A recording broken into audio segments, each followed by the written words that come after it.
Assalamualaikum warahmatullahi wabarakatuh. Salam sejahtera bagi kita semua. Salam kebajikan. Om Swastiastu, Namo Buddhaya. Jumpa lagi dengan Kong Teguh di program Kong Teguh. Kali ini saya akan bercerita tentang serpihan sejarah sebelum proklamasi 17 Agustus 1945 yang akan kita peringati dalam beberapa hari lagi. Yaitu sebuah peristiwa kecil, terlupa dan tidak diceritakan dalam buku-buku sejarah kita, tapi sangat penting, yaitu proklamasi kemerdekaan RI 15 Agustus 1945 di Cirebon. Oke, sebelumnya saya ingin mengajak Anda ke sebuah suasana Cirebon pada tahun 1945. Mungkin Anda bisa melihatnya di berbagai gambar di internet atau di media sosial. Kalau untuk saat ini, jika Anda berkunjung ke Cirebon, sempatkan mampir ke persimpangan Jalan Siliwangi dan Jalan Veteran. Di situ ada menara obelis, yaitu sebuah menara setinggi 3 meter berbentuk segi 4 dengan ujung di atasnya runcing. Itulah peringatan sejarah kecil itu, yaitu proklamasi 15 Agustus 1945 di Cirebon. Dulu kisah ini tidak banyak diketahui, tetapi sekarang dengan berkembangnya media internet dan media sosial, banyak orang yang sudah tahu tentang peristiwa ini. Peristiwanya sederhana saja, yaitu bagaimana Dr. Sudarsono, kepala rumah sakit Kesambi atau rumah sakit Oranye, sekarang menjadi rumah sakit umum daerah Sunan Gunung Jati, mengumpulkan beberapa orang, kira-kira antara 100 sampai 150, sebagian besar anggota Partai Nasional Indonesia Baru pada saat itu, memproklamasikan kemerdekaan Republik Indonesia pada 15 Agustus. Peristiwa itu sayangnya tidak diabadikan karena nggak ada tukang foto, nggak ada wartawan foto, bahkan wartawan pun nggak ada. Kalaupun wartawan ada, mereka akan sulit menyebarkannya karena semua media masih dikuasai Jepang.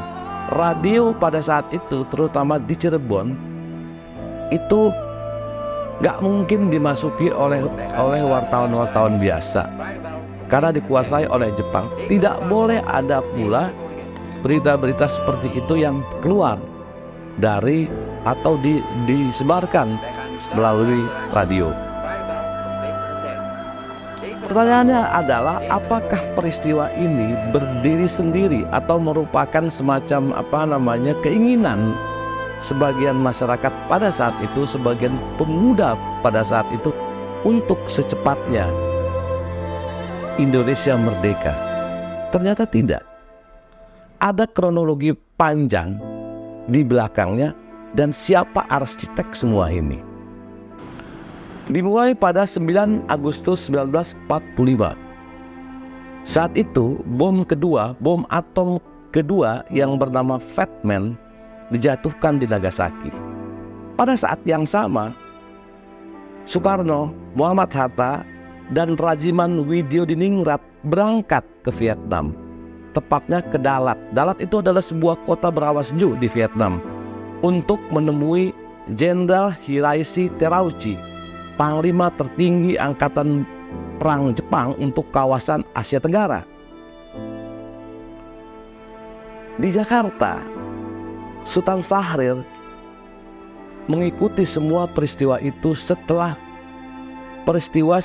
pemboman di Nagasaki. Tanggal 14, lewat siaran radio BBC, Syahrir mendengar konferensi pers Presiden Amerika Harry S. Truman yang mengatakan bahwa Jepang menyerah kepada sekutu. Pada hari yang sama, tanggal 14 Agustus itu, Soekarno, Muhammad Hatta, dan Rajiman Widyodiningrat pulang dari darat. Mendarat dia di Bandara Kemayoran. Mendengar kabar itu, Sultan Syahrir langsung mengunjungi Hatta di rumahnya. Mereka berdua kemudian berdebat, mengatakan Sultan Syahrir menyampaikan kabar bahwa Jepang telah menyerah. Kabar itu disiarkan oleh radio BBC dan beberapa radio sekutu lainnya. Menurut Syahrir kepada Hatta, Indonesia harus secepatnya memproklamirkan kemerdekaan. Jika tidak, ada kesan kemerdekaan kita diperoleh atau hasil pertemuan pemimpin dengan petinggi militer Jepang di Vietnam. Karena pada saat itu Hatta mengatakan kepada Syahrir, pertemuan dengan Jenderal Terauchi membicarakan tentang persiapan kemerdekaan Indonesia. Jenderal Jepang itu meminta kepada Soekarno dan panitia persiapan kemerdekaan Republik Indonesia untuk secepatnya mempersiapkan diri merdeka. Saat itu yang dilakukan Hatta adalah membawa Syahrir ke Soekarno. Ditarik lengan Syahrir, ayo kita bertemu dengan Bung Besar, julukan untuk Soekarno pada saat itu.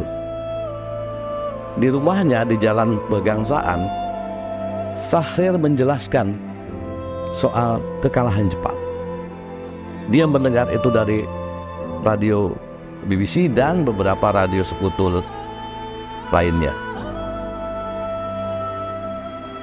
Dikabarkan, disebutkan oleh beberapa sejarawan, pada saat itu Soekarno berjanji akan memproklamirkan kemerdekaan Indonesia pada 15 Agustus 1945 atau keesokan harinya.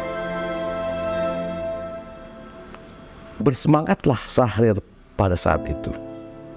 Dia langsung mengirim telegram ke beberapa kota, salah satunya adalah ke Cirebon, yang diterima oleh Dr. Sudarsono, kepala rumah sakit Gesambi atau rumah sakit Oranye yang kini menjadi rumah sakit umum daerah Sunan Gunung Jati. Isi telegram adalah proklamirkan kemerdekaan Republik Indonesia besok atau tanggal 15 Agustus 1945. Pada tanggal 15 Agustus 1945, alih-alih menulis teks kemerdekaan, teks proklamasi, dan kemudian membacakannya, Soekarno justru mendatangi kantor-kantor pemerintahan Jepang untuk bertanya. Misalnya salah satunya adalah dia mendatangi Domei atau ada beberapa kantor pemerintahan Jepang pada saat itu yang didatangi, tetapi dia tidak menemukan satu pejabat militer Jepang di kantor itu. Akhirnya dia mengunjungi Laksamana Tadashi Maeda, kepala hubungan Angkatan Laut dan Angkatan Darat Jepang yang ada di Jakarta. Soekarno bertanya, apakah benar Jepang telah menyerah? Tadashi Maeda tidak memberikan jawaban pasti, karena dia hanya mengatakan belum ada perintah dari Tokyo. Sementara di Cirebon, Dr. Sudarsono sudah memproklamasikan kemerdekaan Republik Indonesia pada 15 Agustus. Di Jakarta, di pinggiran Jakarta, suasana sudah panas karena para pemuda itu berencana pada setelah Soekarno membacakan teks proklamasi, mereka akan masuk ke Jakarta, berdemo di kantor-kantor pemerintahan Jepang dan merebut senjata dari Kampetai. Suasananya sudah sedemikian krusial, sedemikian panas. Sebelumnya pada saat jam-jam itu juga di Jepang, Kaisar Hirohito lewat radio, lewat rekaman, lewat radio mengumumkan kekalahan Jepang dan penyerahan diri Jepang kepada sekutu. Saya nggak tahu apakah Syahrir mendengar itu, apakah kemudian ada yang mendengar pidato Kaisar Hirohito pada saat itu. Yang pasti pada jam 17.30 Soekarno akhirnya mengeluarkan pengumuman menunda proklamasi kemerdekaan Republik Indonesia. Syahrir marah. Beberapa aktivis, beberapa pejuang pada saat itu marah, sampai ada yang mengatakan seperti ini, sudah proklamasikan saja kemerdekaan Indonesia tanpa Soekarno. Namun usulan ini ditolak Syahrir karena itu hanya akan memperkeruh suasana dan menimbulkan perpecahan. Sebuah alasan yang diterima semua pihak.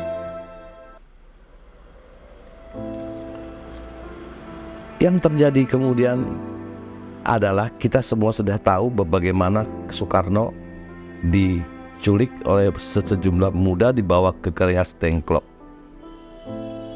Sampai akhirnya pada tanggal 17 Agustus Soekarno membacakan proklamasi di kediamannya. Proklamasi. Kami, bangsa Indonesia, dengan ini menyatakan kemerdekaan Indonesia. Hal-hal yang mengenai pemindahan kekuasaan dan lain-lain diselenggarakan dengan cara saksama dan dalam tempo yang sesingkat-singkatnya. Jakarta, 17 Agustus 1945, atas nama bangsa Indonesia, Soekarno, Hatta. Pertanyaannya adalah kemudian bagaimana dengan proklamasi yang didengungkan Dr. Sudarsono di Cirebon? Hilang dalam sejarah. Tetapi ada yang menarik adalah isi teksnya seperti apa. Teks proklamasi Cirebon 15 Agustus di Cirebon itu seperti apa? Gak ada yang tahu. Sejarawan Aprudol Prasek mengatakan Syahrir kehilangan teks itu, tetapi dia masih mengingat sedikit isinya. Disebutkan di situ di dalam, kalau Anda disebutkan oleh sejarawan itu bahwa teks proklamasi itu tidak lebih dari 300 kata. Isinya adalah sebuah penggambaran singkat tentang kondisi penjajahan Jepang dan keinginan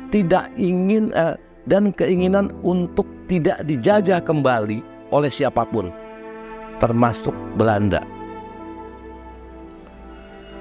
Hanya itu yang diingat oleh Syahrir. Namun menurut Des Alwi, teks itu dibuat Syahrir dibantu oleh Khairul Saleh dan beberapa aktivis lainnya. Tidak dibuat pada tanggal 15, tapi pada tanggal 13 Agustus, atau tidak dibuat pada tanggal 14 Agustus tetapi tanggal 13 Agustus. Artinya Syahrir mempersiapkan teks itu sebelum Presiden AS Harry S. Truman mengumumkan kekalahan Jepang.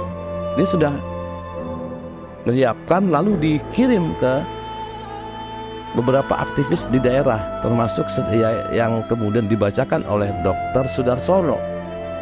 Itu yang sangat disayangkan adalah memang teks itu kemudian hilang, lenyap, tidak banyak diingat oleh si penulisnya, dan kemudian orang-orang yang disebut berperan dalam penulisan teks itu juga tidak banyak, bahkan tidak mengingat lagi isi teks itu.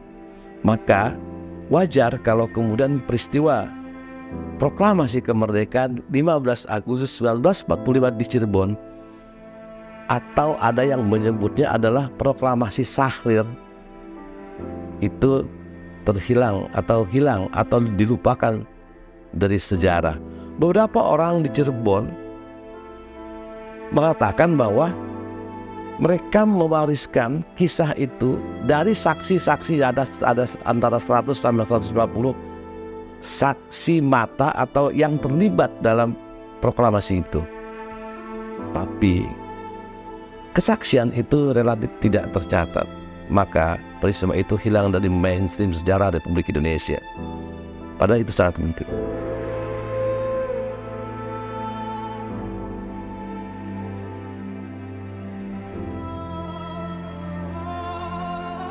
Sekian pemaparan saya tentang proklamasi kemerdekaan Republik Indonesia 15 Agustus 1945 di Cirebon. Jumpa lagi dengan Kong Teguh di program Kong Teguh berikutnya dengan kisah sejarah yang lebih menarik. Assalamualaikum warahmatullahi wabarakatuh.